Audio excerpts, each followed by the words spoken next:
इसमें विराजमान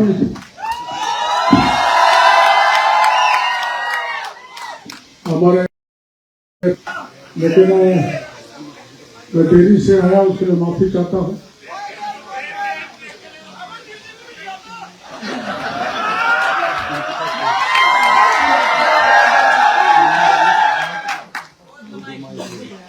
अपन आज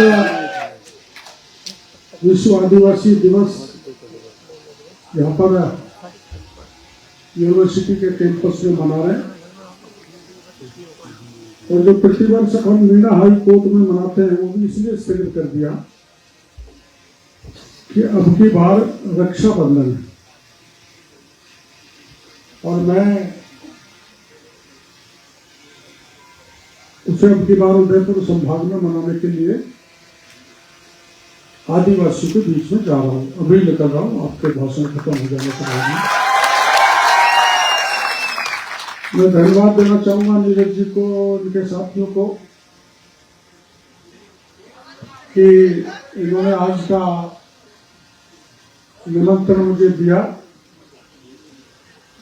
और बहुत दिनों बाद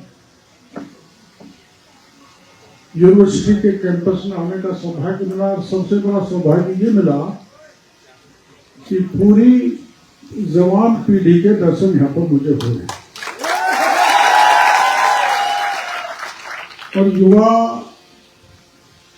देश को, दुनिया को, या कितनी तेज आंधी हो उसको किधर भी मोड़ सकते हैं, ये ताकत युवा पीढ़ी में होती है। ऐसी युवा ताकत को मैं बार बार नमन करता हूं, नमस्कार करना चाहता हूं। ये बहुत अच्छा पर्व है जो अपन प्रतिवर्ष मनाते हैं। इस ऐसे सुंदर मौके पर पूरी दुनिया के आदिवासी इकट्ठे होते हैं और अगर देखा जाए तो सबसे बड़ी विपरीत परिस्थितियों में पूरी दुनिया में आदिवासी अपना जीवन यापन करता है। और हमारे देश की आजादी के 70 साल निकल जाने के बाद भी हम लोगों को वो लक्ष्य प्राप्त नहीं हुआ जो हो जाना चाहिए। और एक मैं गीत गाता हूं, लक्ष्य तक पहुंचे बिना पथ में पथिक विश्राम कैसा। जब तक लक्ष्य नहीं मिले तब तक राही को विश्राम नहीं करना चाहिए। और ये गीता में भी कहा है, कृष्ण ने अर्जुन को कहा है, और स्वामी विवेकानंद ने भी कहा है कि तब तक लक्ष्य प्राप्त नहीं हो जाए तब तक अपन को रोकना नहीं है। आपने सबने अपने अपनी दिशा लक्ष्य तय कर रखे होंगे और नहीं किए हैं तो कर लेना। और अगर आप परिश्रम की पराकाष्ठा करेंगे तो कोई कितना ही टेढ़ा काम क्यों नहीं हो, आप उसमें सफलता पाएंगे। ये मेरा अनुभव और दुनिया के सब लोगों का जो सफल हुए उनका सबका अनुभव है। आपने इब्राहिम लिंकन को पढ़ा होगा, जंगल से लकड़ी लाता था, उससे अपना खर्चा चलाता था, रोज लाइट में पड़ता था और दुनिया के सबसे बड़े शक्तिशाली देश का राष्ट्रपति बना। और आपको वो दिन भी पता है जब आप भी शायद शामिल हुए होंगे उस कार्यक्रम में। मैं 69 साल का व्यक्ति चलती बरसात में, कांटों में, सांपों में, घोरों में, भगेरों में, 7.5 किलोमीटर की परिक्रमा करते करते आमागढ़ पर 6:15 बजे झंडा फहरा दिया। ये उदाहरण में मैंने मेरी कोई आत्म प्रशंसा के लिए नहीं दिया है। ये जब अब यहाँ पिछली सरकार के लोग भी बैठे तो मैं कोई राजनीतिक भाषण नहीं दूंगा यहाँ पर।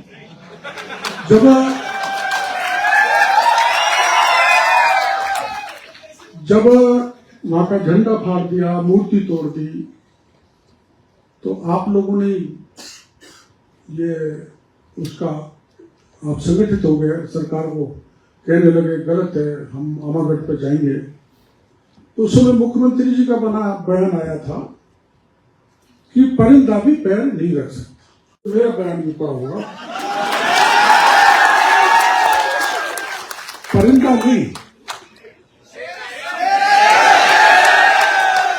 परिंदा नहीं, डॉक्टर किरोड़ी लाल और हम 9 बच्चों को लेके गए थे।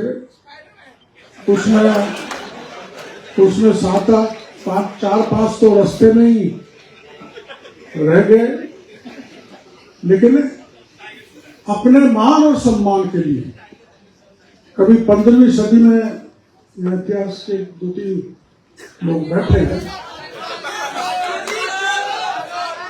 15वीं सदी में जो अपना राजा जिसने राज किया, उस विरासत पर कोई चोट लगाए, हमारा अपमान करे, तो उसका बदला लेना मेरी और आपकी सबकी जिम्मेदारी है और हमें मान सम्मान से।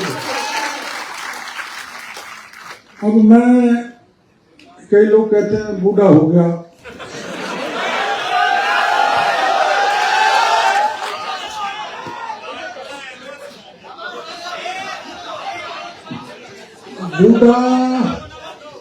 मैं 72 साल का जवान हूं।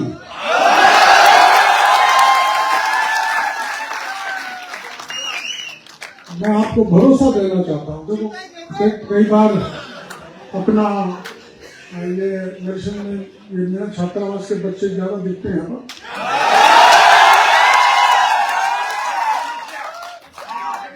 तो ऐसा ही लग रहा है, पर मैं आपकी किशनलाल जी से जाके शिकायत करूंगा कि अगर सबसे ज्यादा हमारी मीटिंग में हल्ला कर रहे थे तो आपके छात्रावास के बच्चे कर रहे। ये जो छात्रावास बना है, ये जो छात्रावास बना है, ये हमारी एकता के कारण बना है। हमारे सारे राजस्थान के ज्यादातर अधिकारी और नेताओं में मैं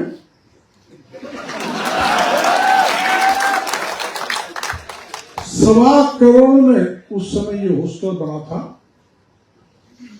और भैरव सिंह जी से मैं उस समय सांसद था, सवाई माधोपुर के भाइयों ने जिता के भेजा था सबसे ज्यादा वोटों से, तो जोश में भी था यहाँ। भैरव सिंह जी से लड़के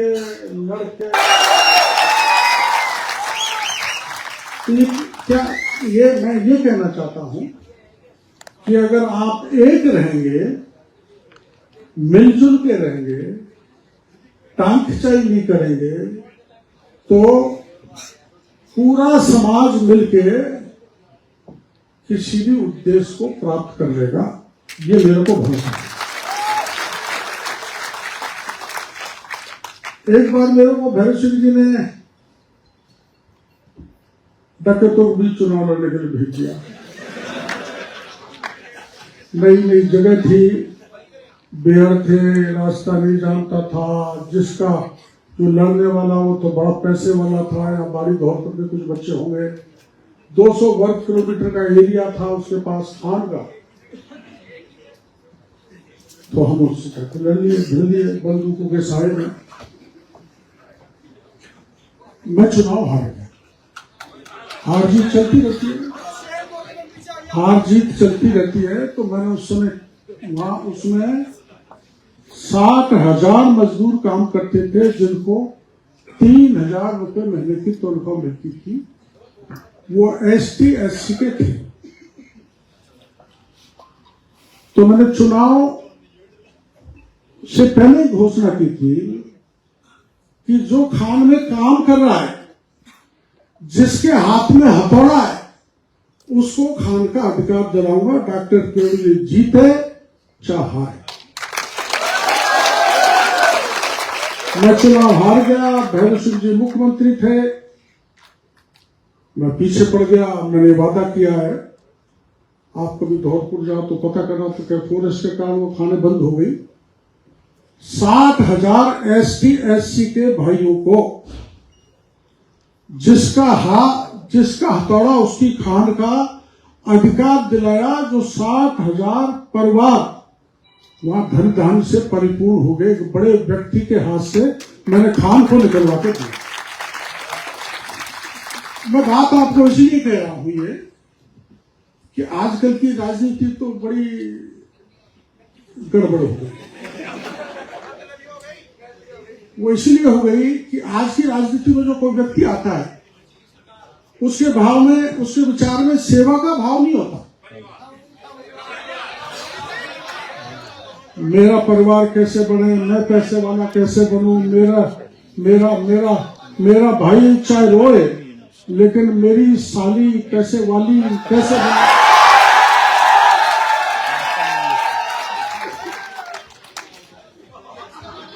ये जो राजनीति है, ये दिशाहीन हो रही है। यहाँ कुछ ऐसे बच्चे भी होंगे जिनके मन में ये इरादा होगा कि हम भी राजनीति में आए। मैं उनको स्वागत करना चाहता हूं, आए। लेकिन राजनीति को नई दिशा आपको देनी होगी। मैं इस मौके पर उन बच्चों को जो छात्र राजनीति में सक्रिय हैं, चुनाव लड़ना चाहते हैं, आगे भी राजनीति में आना चाहते हैं, ये मैं उनको किसी भी दल में जाए, दल की कोई वो नहीं। मेरे दल में तो आप लोग ज्यादा आते नहीं हो। मैं 45 साल से मना रहा हूं, लेकिन कभी बिछड़ जाते हैं। मैंने अभी दौसा लोकसभा में सवाई माधोपुर करौली में घोषणा की थी कि अगर सीटें हार गया तो मैं मंत्री पद छोड़ दूंगा। आप लोगों ने परवाह नहीं की, सीटें हार गए और हमको मंत्री पद छोड़ना पड़ा। तो मैंने बहुत समझाया, लेकिन जिस गांव में जाए वहीं वो पगड़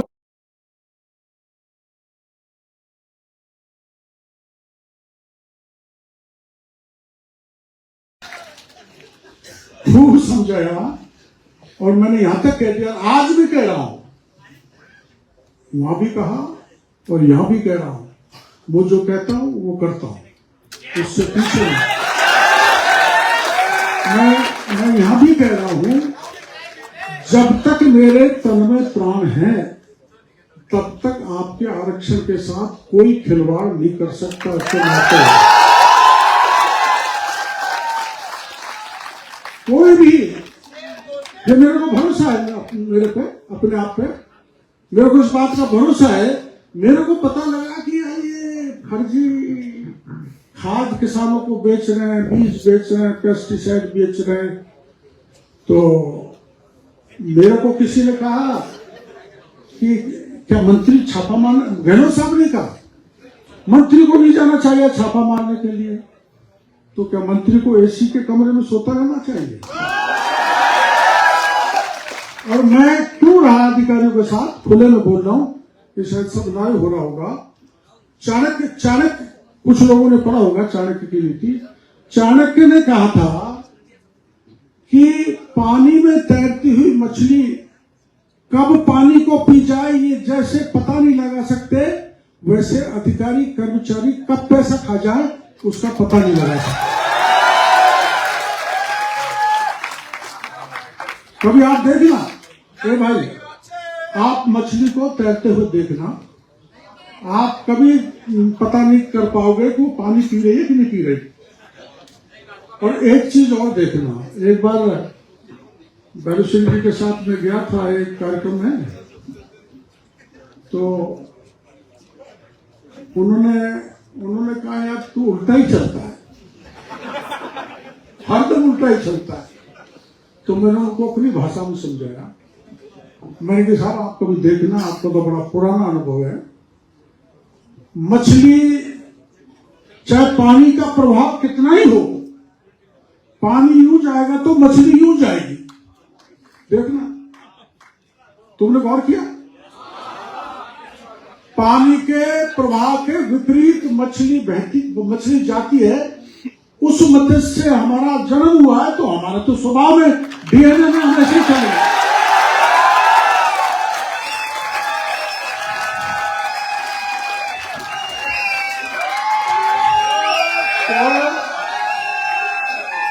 तो ये बात ध्यान रखो, ये मत्स्य भगवान है, ये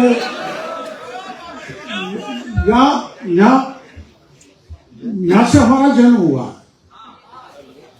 तो तुम्हें इस बात का ध्यान रखना चाहिए। कमी समाज जातियों में ऐसा होगा कि जिन्होंने प्रलय से दुनिया को बचाया, उसकी हम संतान है। और किसी पे कभी भी कैसी भी मुसीबत आ जाए, उसको बचाने की जिम्मेदारी आप सब की होनी चाहिए। किसी गरीब पे, दीनहीन पे, कमजोर पर। मैं एक बार लोकसभा का चुनाव लड़ा था 89 में, तो मेरे को एक महिला मिली, उसके 3 बेटों को डकैतों ने काट के मार दिया। उधर करौली साइड के बच्चे जानते होंगे। और किस बात पे? वो परिवार के एक बच्चे ने, देखो आप ध्यान से सुनना, ये मजाक की बात नहीं, पुलिस को सूचना देती कि ये भगवान सिंह गुजर डकैत यहाँ पर आता है। वो डकैत को बात पता लग गई। ये सच्चाई है, ये सच्चाई है। अपने करौली के एक गांव की, मालियों का गांव था, तो डकैत ससेरी, हाँ एक बच्चे ने ध्यान रख, ससेरी, और ससेरी गांव में दिन दहाड़े जब पता लग गया डकैत को, तो गंडासा लेके अपने साथ गया। गांव खाली हो गया। माँ बाप के सामने बेटे को काटा गंडासे से, फिर दूसरे को काटा। कैसा दृश्य होगा, आप अंदाज लगाओ कैसा। जब तीसरे को काटने लगा, टूक टूक करने लगा, तो माँ बाप उस डकैत के पैर में पड़ गए। उन्होंने हमारे बुढ़ापे में हमारी सेवा करने के लिए हम भीख मांगते, उस बच्चे की माने झोली भी हम भीख मांगते, बुढ़ापे में हमारी सेवा के लिए। एक बेटा तो छोड़ दो, लेकिन माँ बाप के ठोकर मार के उसने तीसरे का भी काम तमाम कर दिया। मैंने प्रतिज्ञा की, चुनाव चल रहे थे, कि इस परिवार के साथ जिस व्यक्ति ने अत्याचार किया है, या तो इस डांग में डकैत रहेंगे या डॉक्टर किरोड़ी लाल का कानून चलेगा। मैंने बहुत पीछा किया, हमारी सरकार थी, मुख्यमंत्री हमारे थे, मैंने कहा वो डकैत को मारो, गिराओ। लेकिन मैं आप जैसे 5000 लोगों को बीच में हाथ में बंदूक लेकर डांग में घुसा, बिहारों में घूमा। 15 दिन तक घूमने के बाद ही किताबों में, मैं कोई वैसी कहानी नहीं सुनाऊंगा आपको, ये मीडिया में छपा। 15 दिन बाद उस डकैत को हमने तो नहीं मारा, पर हमारा दबाव इतना पड़ा, मार तो हम भी सकते थे, लेकिन हम पे 302 लग जाता। पुलिस ने हमारी उपस्थिति में उस डकैत को ढेर कर डाला। और मैंने सरकार से मांग की कि जहां जहां इसने अत्याचार किए, तो आप तैयार रहोगे तो ऊपर वाला आपकी मदद करेगा। इस सेवा का परिणाम है। मैं अब सरकार में हूं, आपको पता है, और सरकार में कभी जानते थे कि कृषि मंत्रालय कैसा होता है? पता लग गया ना। मैंने किशनगढ़ में मारे छापे पटेलों, तो मैंने वहां देखा 1 कट्टा 2000 का डीएपी का चेक किया, वहां तो डीएपी नहीं, कुछ नहीं था। वो मार्बल का चूरा, मिट्टी, सीमेंट मिला के गोल गोल बना दिया।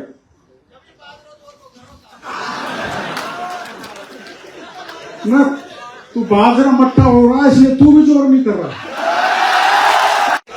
चाहे खाद हो, चाहे बीज हो,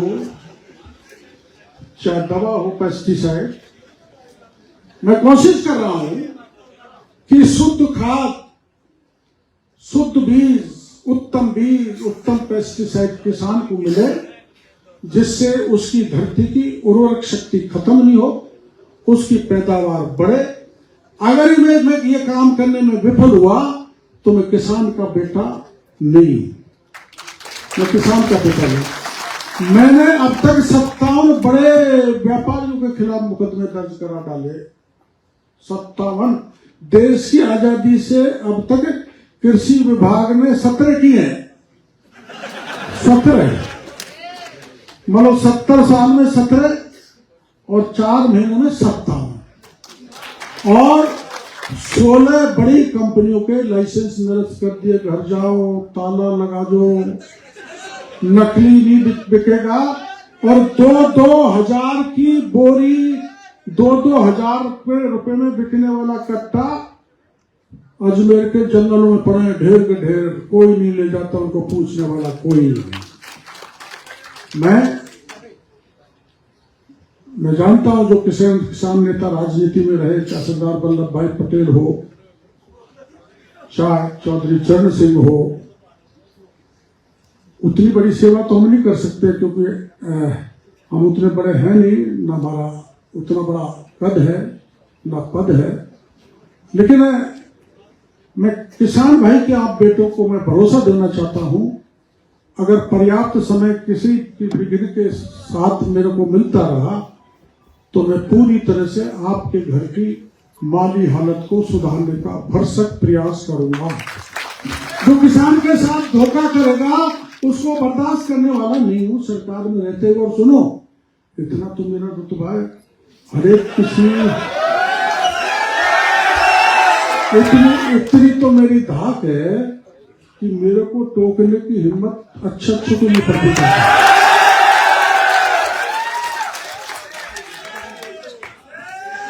इसलिए मैं आपसे कहना चाहूंगा कि हमारा जो होस्ट है, इसने इतिहास रचा, मीणा होस्ट है।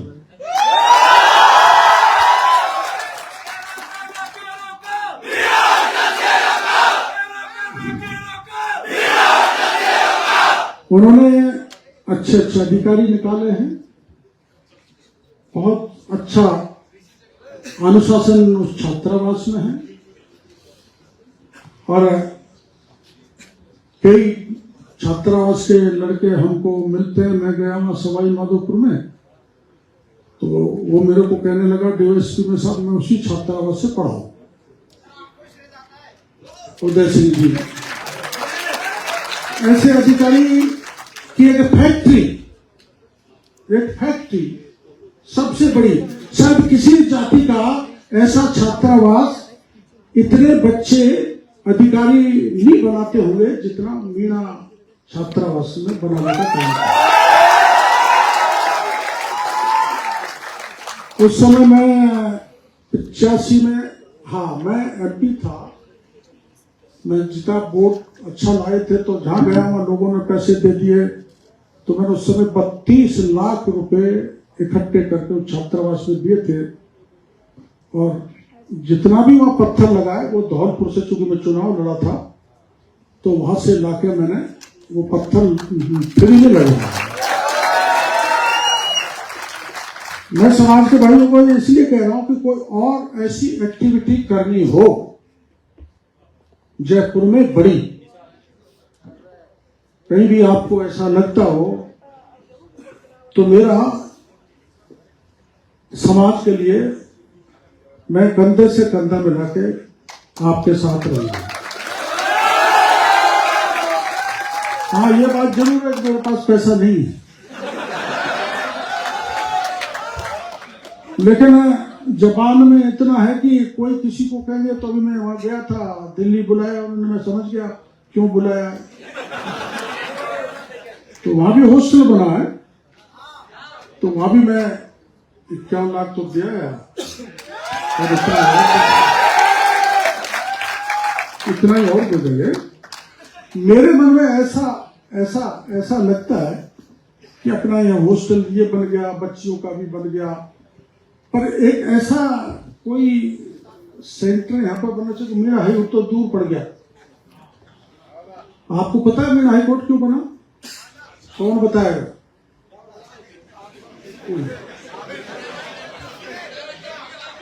मैं बताऊं?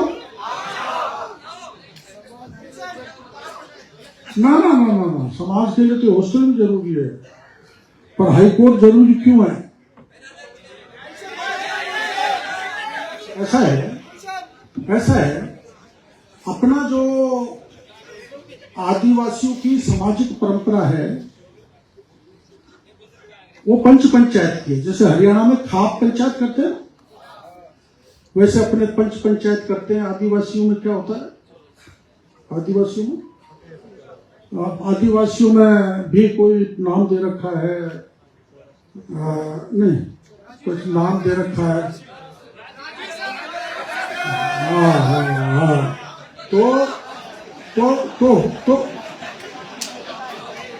तो मैं घटना सुनाता हूं, सुनो। क्या हुआ था, हमारा महुआ जिला सवाई माधोपुर में था और दौसा अलग जिला बना था। दौसा में नागल प्यारीवास गांव के पास, अब तुम हंसना मत, गंभीर बात है, नागल प्यारीवास के गांव के पास एक अपनी प्रेमिका के साथ मिलकर अपनी दामाद को इसलिए मार दिया कि वो बीच में आड़े आ रहा था, मार के खेत में फेंक दिया। पुलिस में मुकदमा दर्ज हुआ। पुलिस ने महीने 1.5 महीने तक कोई कार्रवाई नहीं की। वहां 84 गांव की खाप पड़ती है, थाने पे गए, एसपी पे गए, किसी ने कोई कार्रवाई नहीं की। तो मेरे पास आ गए, मुकदमा दर्ज हो गया साहब पंचों पे, हमारे 14 पंच गिरफ्तार, उनको छुड़ाओ। और गिरफ्तार क्यों हुए? पंचों ने नंगा फैसला किया जो नहीं होना चाहिए, वो किसी समाज में अलाउ नहीं है। ये फैसला किया, उन्होंने उनको बुलाया और उन्होंने स्वीकार कर लिया हमने इसकी हत्या की है। तो पंचों ने एक फैसला किया, एक घोड़ा, एक गधा मंगवाया, पूरे गधे को काला, प्रेमिका को बुलाया, प्रेमिका तो थी, प्रेमी को बुलाया, उनके सारे कपड़े उतार के उनको भी काला कर दिया। अब आदमी के तो काले कपड़े उतारना समझ में आता है, लेकिन आपने तो महिला को भी दिगंबर जैन बना दिया और एक जूते की माला प्रेमी के गले में डाल दी, एक प्रेमिका में डाल दी, एक गधे के डाल दी, और एक पति बैठ गया ऊपर, महिला रही नीचे, और उसको कह दिया ये तू जूतों की माला थानेदार के गले में जाके डाल दे। मतलब पुलिस ने कार्रवाई की नहीं की, इसलिए वो जाने लगे, बाजार में हड़कंप मचा, पुलिस को सूचना हुई, पुलिस आई, सैकड़ों की तादाद में, एसपी आया, लटपटंगे मारे, 14 पंचों को पकड़ के ले। उन्होंने जमानत लगाई, जमानत खारिज हो गई। ऐसे मामले में जमानत हो सकती है क्या? तुम निकाल के देखो यूनिवर्सिटी में किसी लड़की रख ली, नहीं हो सकती, कानून नहीं हो सकती। वो फैसला, उस फैसले का पक्ष में मैं आज भी नहीं हूं, लेकिन वो मेरे पास गए जब हम सवाई माधोपुर में थे और मेरे से कहा कि भाई तू हमारी मदद कर, डॉक्टर पचवाड़ा के पंच। मैंने बोलो क्या है, हमने ये काम कर दिया और हमारे पटेलों को छुड़वा। मेरे को कैसे छूटेगा? तो हाई कोर्ट जाना पड़ेगा। तो कैसे छूटेंगे? तो तेरा बिना बात को हल होगा, हम तेरे पास क्यों आए? जैसू तो आए, तू छुड़वा यार। ये कैसे छूटेगा? तो मैंने वैसे ही टल्ला मार दिया। मैंने ये कौन से लोग इकट्ठे हुए कि मैं 24 घंटे का टाइम देता हूँ। 24 घंटे में 24,000 लोग इकट्ठा कर दो, मैं प्यारी बास आऊंगा और पटेलों को छुड़ाने की जिम्मेदारी में, जैसे नेता घसेड़ा हाथते ना, वैसे मैंने कह दिया। अब तमाशा देखो आप, 24 घंटे में वहां पर, इनमें से तो शायद कोई गया नहीं होगा, इतना पुराना कोई आदमी। ये अपने प्रोफेसर साहब बैठे हैं। 24 घंटे में करीबन 35,000 मर्द और 15,000 महिलाएं, जहां हाई कोर्ट बना वहां पे हुजूम, राष्ट्रपति का शासन, राजेश पायलट वहां से MP, भैरव सिंह जी प्रतिपक्ष के नेता, शिवचरण माथुर मुख्यमंत्री। फिर पायलट साहब के पास भी गए थे तो उन्होंने मना कर दिया, भाई मैं इसमें कुछ नहीं कर सकता। वहां के MLA के पास गए, उसने भी मना कर दिया, भैरव सिंह जी ने भी मना कर दिया। तो बाद में इनके सबके फोन गए, तो मैंने कहा यहाँ पायलट साहब आना चाहते हैं? नहीं, अब यहाँ फैसला करेंगे तो मैं ना करूंगा, कोई नेता को नहीं आएगा, और तू या तेरी पार्टी का नेता कतई नहीं आएगा।